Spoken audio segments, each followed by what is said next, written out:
Welcome to Independence, the FIEC podcast. My name's Phil Topham, Executive Director of the FIEC, and it's time for our dive into the news. And with me this week, snuggled up together if you're watching on the podcast on YouTube, because we've moved the chairs around a little bit, is our Head of Local Ministries, Graham Beynon. Good morning, Graham. Hi, good morning, Phil. And our National Director, John Stevens. Hello, John. Hi, Phil. Good to see you both. We'll get on to some news stories in a couple of minutes. Before we do that, just worth saying a couple of things. One, our local conferences are now ready for booking, aren't they, Graham? Just give us a quick potted guide of what's happening at the local conferences and how people can book for them. Yeah, thank you. Our local conferences run from just the end of February through to June, 27 locations across the country. Great opportunity to get together with leaders. That's leaders of all sorts, pastors, elders, youth workers, other workers, and so on, in different areas to meet together, encourage each other. And the theme we are thinking about is proving yourself. Go on, that sounds very intriguing. What do we mean by that? It's how, well, you have to read the subtitle. How justification changes ministry. Which is linked to what we did at our leaders' conference in November. So flowing out of the leaders' conference, the idea that because we're justified through Christ, justified by grace and by faith, we don't have to prove ourselves. And that's true in life in general, but it's also true in ministry. And I think probably most of us would know that instinctively, but we're going to try and kind of dig into that more deeply and think how that really shapes how we do ministry and who we are in ministry. I think it's a really rich topic. I hope it'll be really encouraging to people. 27 locations around the country. Go to the website, local conferences, find the one nearest you or one that you can make the date of, not too far away. Fantastic. You can book on there and free of charge, I think, as well, aren't they? Which is excellent. So we look forward to that. And just sticking with you for a moment, Graham, you're also in the process of setting up a ministry team to think specifically about church planting, which is really exciting. Just tell us a bit about what you're hoping that will help our churches with. Yeah, I mean, it's worth saying that the FIC's FIC has seen many, many churches planted, initiated by our churches and with some guidance from kind of the central people occasionally. We want to just lean into that more and be helpful to churches. So we're setting up a team of people with experience in planting. It seems to me that churches will vary. Some will have it on their radar and be able to get on with it pretty well. Others need to be kind of prompted to think about it. When might it be good? Why would it be good? And then what are the first steps? Where do we start even? And then what are the next steps and so on? So coaching churches through where they are less familiar with what's going to have to happen, providing coaching for planters themselves. That can often be a really helpful thing. And then providing ongoing support for planters. Some will be part of great networks, be in good support systems already. Some planters, in my experience, are very isolated. So gathering a team to think through how can we best help FIC churches plant and reach into areas, whether it's locally or further afield in our country, where they desperately need a gospel preaching church. Sounds fantastic, and we look forward to seeing how that will operate and work, Graham. And John, your role with FIC is to make those national connections, and you've been doing that this week with Terry Virgo from New Frontiers. Yeah, it's great. For about 10 years, I've been invited to a gathering of leaders that meets for 24 hours once a year that Terry Virgo convenes. It's a wide range of people there. There were sort of 20, 25 leaders or so. I think quite a lot obviously coming out of a New Frontiers background, a number of others from a kind of a charismatic independent church kind of world. But also myself, I was there. They're kind of the Baptist Union guys. There were people in the Church of England. It was great hearing from them about how they're contending for the gospel in those very kind of difficult circumstances there. Living Leadership was represented, kind of Union School of Theology. So it's a kind of a broad spectrum of kind of evangelicalism. And it's just been a great fellowship over that time. We don't really do very much other than just sit around a circle and share what the Lord is doing in our particular kind of area, ministry, church, and things that we're seeing, things that we're learning, things that are on our heart. So there's a great opportunity to hear about how the Lord is at work in multiple kind of places. So I'm always blessed by that. They've become good friendships kind of over the years. And I think every time I am just sort of humbled to realize that the church church, the kingdom of God, is way bigger than the little corner in which we're working. I think one of our sort of real challenges is we can become so focused just on our own particular place. Actually, an independency on your own local church and not having much of a vision beyond that. And actually, we need to remember that in the big scheme of things, we're all tiny. We're all just doing a little bit of work in the kingdom of God. And we need to kind of, I think, actually rejoice in, support, encourage the work of the gospel. So it was fascinating. I think big themes that were coming out from our time together, just multiple stories of growing churches. I think that was really encouraging, sort of hearing of church growth and indeed people coming to church, remarkable conversions. So actually across a whole raft of networks, people basically reporting surprising growth. And I would say that reflects some of what we've been saying, that actually the Lord seems to be at work at the moment in a remarkable way. We've even seen that in our own local church, of drawing people. And I think that awareness that we're against a cultural background in which the nation is moving further and further away from God. But as we said, at one level, the darker the culture, the brighter the gospel sort of shines, and the more important the hope of the church is. And there just seems to be something really going on there. I think another big issue was leadership, the whole question of raising up kind of leaders for the church, the kind of changing culture of a younger generation, actually people's fear of leading at the moment in a culture which is suspicious of any kind of authority. Every network is struggling with that, as well as recognizing there have been some bad leadership examples that have needed to be addressed, which have been deeply painful, and that's universal. And I think, again, at one level, it's helpful to know that that is not a problem of one particular little corner of evangelicalism. That's actually generic in a fallen world where kind of people will misuse power and misuse kind of authority. And then finally, I was just reminded, comment one leader made, just the real importance of recognizing the way that our congregation members are out there in the world, on the front line, exercising influence for Jesus, able to speak for him. We can so easily make ourselves and church ministry the center of the story. But very often the place where the gospel is brought to bear on people's lives is the doctors, the teachers, the person in the factory, the guy working in the civil service. That is where kind of mission takes place. And it's so important that we as church leaders recognize that it's our people who are in the end on the front line doing that work of witnessing for Christ and supporting and encouraging them in that. So I was really helped by that. So it's a week of meeting with leaders. Let's talk about leadership as we look at our first news story. There was a letter written earlier in the week by Simon Clarke, an MP, to the chair of the 1922 committee of the Conservative Party, nonetheless, basically saying it's time for Rishi Sunak to step back as leader. The Conservatives will be annihilated at the next election. Not sure that was the word he used, if they don't replace Rishi Sunak. And the only way that there's any chance of the Conservatives winning the next election is by replacing the leader. Is he right? Who knows? Who knows? I mean, this was supposedly based on some survey done, but I've not dug into it completely, but as far as I can tell, it's unclear quite what that involved. But that means they're kind of waving some form of evidence around, going, I've got a basis for this, but that's not very transparent. What's interesting is I heard a data expert talking about this, and basically the survey was asking people, if we replaced the leader with somebody who did all the things that you wanted them to do, would you vote for them? To which the answer, unsurprisingly, was yes. Yeah.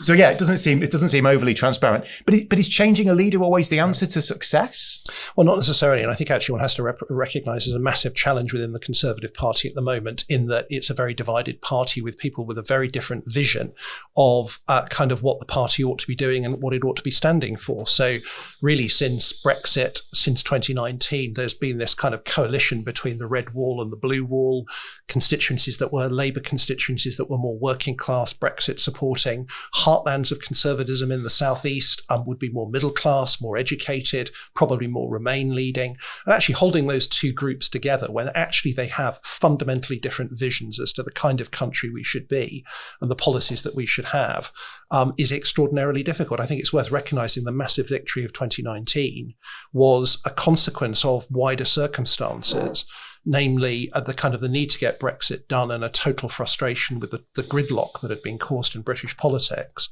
Plus also at the same time, I think actually amongst traditional Labour voters, an unwillingness to support Corbyn and his kind of apparently unpatriotic extreme socialist kind of view. So the reason why they won in 2019 is a result of those other factors, not because they were necessarily the party that people would naturally election after election choose. It's always hardest to lead after you've had a major victory, which has been driven by other circumstances that are no longer there. So I think that's a extremely difficult situation, and you can see how that's played out in kind of the leadership. So there are people who don't want the leader, whoever that is. It was true of Liz Truss. It's now true of kind of Sunak, because they don't agree with his policies. And then for others, they don't like his personality. They think he's too managerial. He's not visionary enough. He doesn't sort of speak to the public in quite the way that they want. So there's always going to be groups who want to get rid of a leader who they think doesn't represent their position and who doesn't reflect their kind of personality. And I think that's true in church life. That's true in organizational leadership. There will be people who don't like the leadership because of the policies that it has and because the personality doesn't lead in the way that they want and they can most identify with. Having said that, it looks like the vast majority of the party does support sort of Sunak and the direction he's going. And the Rwanda vote, there was all the talk of the massive rebellion against it. And didn't really materialise. In the end, 11 people voted against the government. Kind of the deputy chairman who resigned, who made a load of fuss about it, has now come out and said he wished he'd voted for the government and can he have his job back? I mean, it's a classic case of a guy who kind of postured in rebellion and then when it doesn't work out, ends up actually almost in a sense desperate to be sort of re-welcomed in. Simon Clarke comes out with this big thing, Sunak's got to go. Senior members of the party and people who would sympathise with his position basically said, don't be ridiculous. So I think that if you ask the question, is the leadership issue going to be what determines the next election? I suspect probably not. The reason why the publics get fed up with governments that have been in a long time and that don't necessarily have a positive record. Sunak has clearly got a plan of improve the economy, cut taxes, deal with inflation, show that you're a steady hand and that things will improve and it will be risky to vote for somebody else. So he's following a strategy, which obviously some people think is not radical enough. And in the end, the vast majority are going to go with him because they actually think that changing the leader is just going to make things worse. And I think again in church life that's the case. You often have discontents in church life. In church, you want to get rid of the leader, get rid of the pastor. They have very loud voices. When it comes to the crunch, they often are a small minority who make a lot of noise and get a lot of attention. But actually, the vast majority of people are supportive of the leadership. Graham, how do you deal in church life with the kind of the howler letter that arrives from a church member, perhaps furious about something that's happened in the church? They don't like the way you've led something. We've all had those kind of negative pieces of correspondence. What do you do with that? How do you react to that as a church leader? Yeah, I think you obviously try and listen carefully. I mean, there's very obvious steps, aren't there? Is there truth in it? Even if it's overstated, even if it's said badly, is what it's saying still contains something to hear?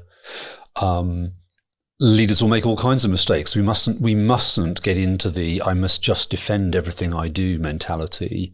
It may be I defend what I did, but I apologize for the way I did it, and so on. It depends on the specifics of the issue. I think here the broader issue is recognizing how widespread things can be within church life. Is this an individual? Is it a small minority? The great phrase, lots of people think, well, is that you and your friends? Is it an echo chamber? This is where leaders need to know their people well. As John says, many of those sorts of strong voices are very much minority voices. And ultimately, it means that church life and leadership is both around a united vision where even if we might disagree over some areas, there's enough togetherness about what we're about as a church. And leadership is all about relationships and trust.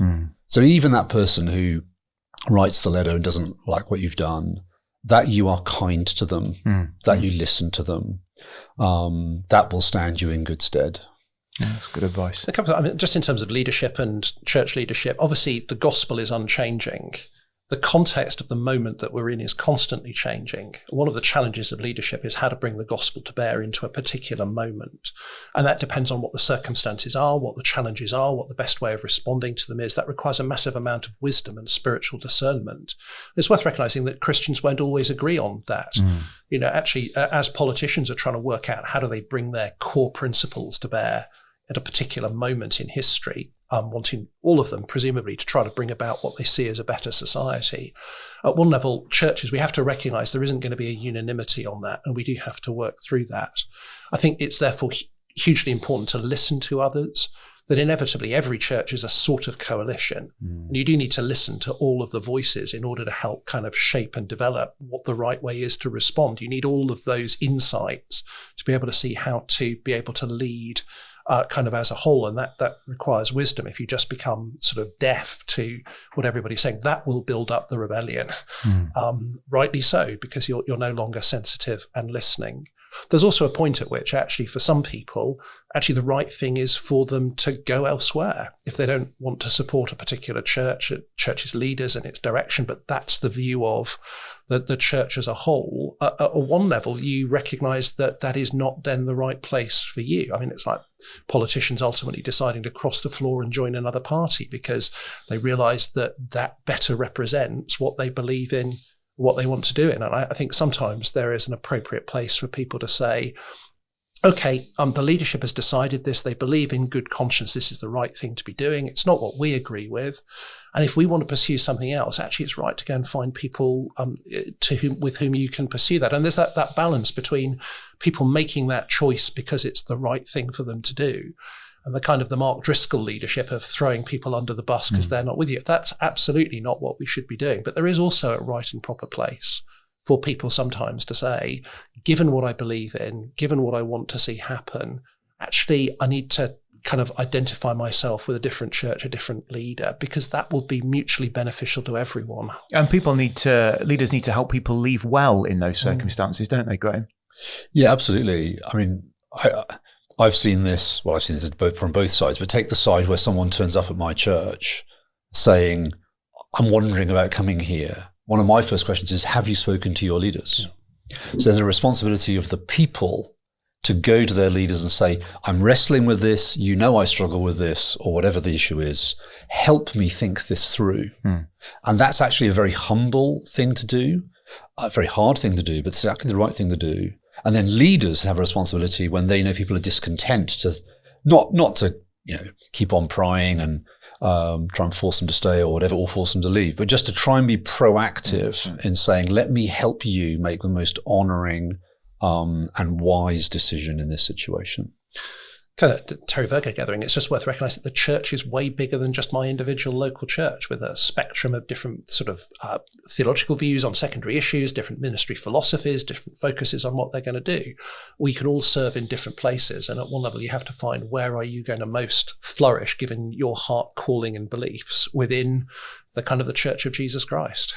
Let's move on. Let's talk about something that's happened over in the United States in this past 24 hours. So this is an execution, of course, in the US. Some states over there still exercise capital punishment. It's a chap called Kenneth Smith, who was found guilty of a homicide dating back to the late 1980s, was executed in the US in this last 24 hours using nitrogen gas. This is a thing that had never been done before. There was all sorts of concerns about how it would be done. It's been labelled in some quarters completely barbaric. The Attorney General in the States has said justice has been served, and this went as they thought that it would. Where do we stand on this? The issue of capital punishment under the new covenant. How do we respond? Who wants to take that one? Well, I'll set it up and then John can answer it. Yeah, good. So, I mean, obviously we distinguish between two issues. One is whether you kill people for crimes, capital punishment, and then how you do. Here, the main issue is on the how. A new technique. They actually tried to put him to death a couple of years ago by lethal injection, but couldn't do it because they couldn't find veins and so on. And there's basically now a dispute between the different experts on it was supposedly quick and painless. and then others who actually watched the execution in the early hours of our morning, said it certainly didn't look like that. And I imagine that's going to be the debate. What actually was that experience like? Because even if you do believe in capital punishment, I take it we'd all agree that you kill people as painlessly as possible. Whether you do, John will tell us. Theologically, I in a sense support the death penalty for murder.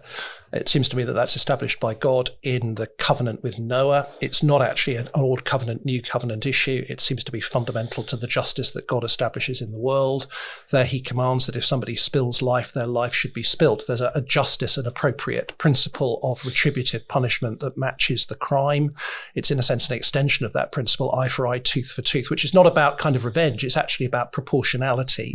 And where a person has kind of taken the life of another deliberately, I think the Bible teaches that actually the sort of government does have the right to take the life of that person. That's in a sense what it means, that the state bears the sword. So at a theological level, I kind of think it's right and appropriate that the death penalty can be applied to those who have committed kind of murder. Then you've got to caveat that in a whole variety of ways, because I think that there's a whole question of the process of how that happens. So that the Bible, the Old Testament, makes very clear that there are high evidential requirements for determining whether a person was sort of guilty. So the necessity for evidence that proves that that is the case. The Old Testament teases out very much the difference between deliberate, intentional, premeditated murder and when somebody is killed kind of accidentally or without that. So there's this case in Nottingham at the moment of the guy who has been found guilty of manslaughter on the grounds of diminished responsibility because he has a mental illness.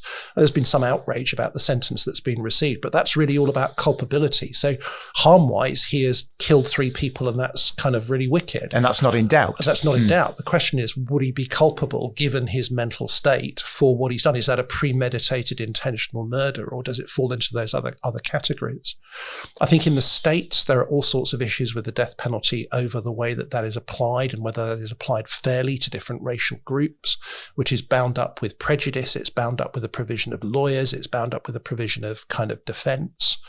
Irrespective of the method of execution, I think you have to say that here is somebody who's being executed something like 35 years after they've committed a crime.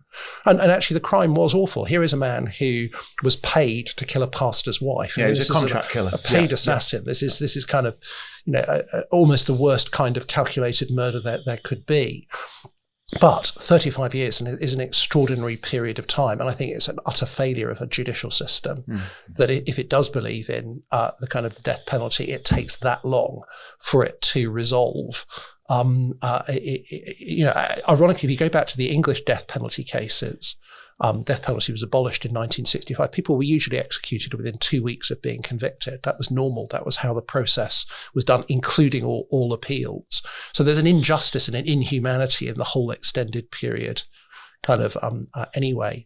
I think then, Graham, the issue of how you kill someone, and at one level, there is no easy way to kill people. Actually, we all fight death. And I think Americans in particular want the death penalty, and then they kind of want to argue for kind of humane methods of execution. And it's a peculiar aspect of the American culture that it kind of thinks technology is the answer to that. And actually, the 20th century, America has advocated the kind of electric chair, the kind of the gas chamber, then lethal injection, then kind of nitrogen gas, all as being more humane than other ways of execution, when actually most of them take significantly longer than the ways that people were being killed beforehand, but those other ways tended to disfigure the body. There's all sorts of questions. Is this a legitimate way to kill someone? Well, there's no kind of, in a sense, easy way to kill someone. I don't think we should deceive ourselves that technology leads to humanity there. But still, the biblical principle is that kind of a death penalty for murder is established by God. We shouldn't forget that biblically that was by stoning. So that is what God ordained as the community punishment in many of those cases. Let's come back closer to home. I want to talk for a few minutes about the Michaela School in London. So this is the school dubbed the strictest school in Britain. Head teacher Catherine Burblesing has become quite well known in education circles for her kind of no-nonsense attitude to secondary school education. She can point quite rightly to excellent exam results, well-behaved children, and all that goes with that. But it's hit the headlines this week, essentially because the headlines say she has banned prayer. And I think what this means is that there have been a number of Muslim pupils in the school who have wanted to pray as per the Islamic religion. They've been doing that in playgrounds. Catherine Burblesing says there isn't room in the school for a prayer room for the Muslim students. She says we're a secular school, so she has banned the pupils from praying. And that has led to a Muslim pupil or Muslim pupil's parents taking legal action against the school to say my child should be allowed to pray as per their religion. What do we make of this? Is this she says it's a secular school? Does that mean she's got every right to say the Muslim students cannot pray and we should commend and support that as Christians? John? Well, I mean, I think this is a big challenge at the moment, and it's all the question of how do we manage to navigate being a multicultural, multi-faith, multi-ethnic society. And that's what's going on in this school, isn't it? Because, and what does secularism sort of mean? Now, we've got to be careful because there are particular circumstances here. I don't know the full details of kind of starting praying. Then there was some hostility towards teachers. There was some abuse, some racist abuse that was bound up with that. So it obviously became a very emotive issue there within this sort of school. It seems to me that it boils down to the question of what do we mean by secularism and how do we respect people's faith convictions? So essentially there's an assumption here that secularism means the exclusion of religion altogether. So, and actually others would advocate for that. Polly Toynbee, writing in The Guardian this week, said basically ban all prayer and religion in schools. Actually, the British Humanist Society has leapt on this as, get rid of religion kind of in schools. Now, of course, we do have some religious schools. And actually, it's clear in those that they're going to follow the practice of a particular religion. Church schools, Muslim schools, Jewish schools. And many parents choose those because that is what they want. I personally think that it seems to me to be kind of unwise to think that secularism basically means the elimination of religion from the public square, which is what is being said here. And I think people who take that view generally tend to be secularists who have no understanding of religion and its importance in people's lives. It's effectively the same as saying a key aspect of your identity should be kind of eliminated. So it's ironic that the very kind of people who would be opposed most to, say, for example, conversion therapy, because they see sort of homosexuality as being a core identity that should not be suppressed, are actually arguing that religion should be suppressed, as if it's just a kind of a chosen behavior that occasionally you engage in, rather than core to your very identity and sense of self. So if you're a committed Muslim, praying 5 times a day, it is actually what you believe is core to your very identity. So it seems to me that it's much more appropriate that you try to facilitate people's ability to be able to reflect their different religious beliefs and then live together in harmony with each other. It's just worth saying on that point, I read a Muslim journalist this morning who said when Muslim children get to a certain age, it is expected that they pray 5 times a day. So the point is they will have reached that age within the school and then wanted to start praying. So that's why it will have happened in the way that it's happened, was the argument. Sorry, I interrupted you, but it's important to say. A whole load of things, isn't it? Actually, sort of the law does make exceptions. Sikhs don't have to wear kind of motorcycle helmets when they're driving, when everybody else does, because it's recognised that wearing a turban is intrinsic to their religion. Can you imagine a school banning Jewish children from wearing a skull cap because they saw that as part of their religion? So I think that's, it seems to me a dangerous desire to want to eliminate religion as if that's the way you create a harmonious society. And the bit of it that I think I find really difficult is that the lady, the headmistress, spoke about how they stood by British values, and therefore kind of there are 3 songs they sing regularly in their corporate gatherings. They sing God Save the King, they sing I Vow to You My Country, and they sing Jerusalem. Now, the idea that is neutrality is utter nonsense. So kind of this idea that is what British values are, that's exactly the problem. And I think this touches on some key issues of, in our society, what does it mean to be British? And the assumption behind that is British is a sort of kind of Christianish kind of outlook. The reality is that's not contemporary Britain, and we have to work out how do we construct a society in which you have these different religious groups for whom that is deeply part of their personal identity and life, but yet actually they are also part of a civic community. Graham, what do you want to add to that? Because that was quite a very full answer. Yeah, no, very good. Wait, shall I ask you, did those feet in ancient times walk upon England's mountain green? I think I'd just echo a couple of things. First, the complexity that there was intimidation, children being pressured into praying who weren't praying previously, these sorts of things. That's the allegations that have been made. So just to say, there are those complexities, some of which may make what the school has done more understandable. We should be aware of that. Secondly, of course, it's all to do with outward manifestation. It's because Muslim prayer is so ritualized. Certain times of day, certain positions, you can see if someone's praying or isn't. You can't tell if a Christian pupil is praying in the playground or not. Yeah. And so it's a kind of elimination of anything that smacks of religious behavior or practice, hence things like a skull cap and so on. And so there's an interesting external, internal issue going on. But lastly is what it's all rallying around, along with the songs. I've heard the head mistress say that they're asking pupils to buy into something bigger than themselves.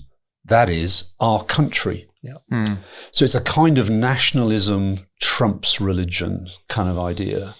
And frankly, as John said, that's just not where we live. You can't ask people to deny something about themselves for the sake of some idea of being British or living in Britain today.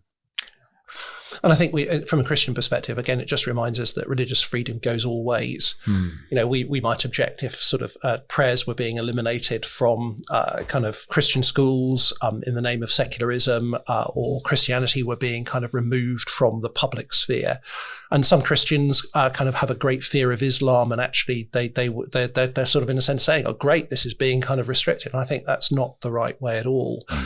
Actually, if you want religious freedom for yourself, you have to be willing to extend that religious freedom to kind of others and defend the rights of others to be able to practice their faith in an appropriate way.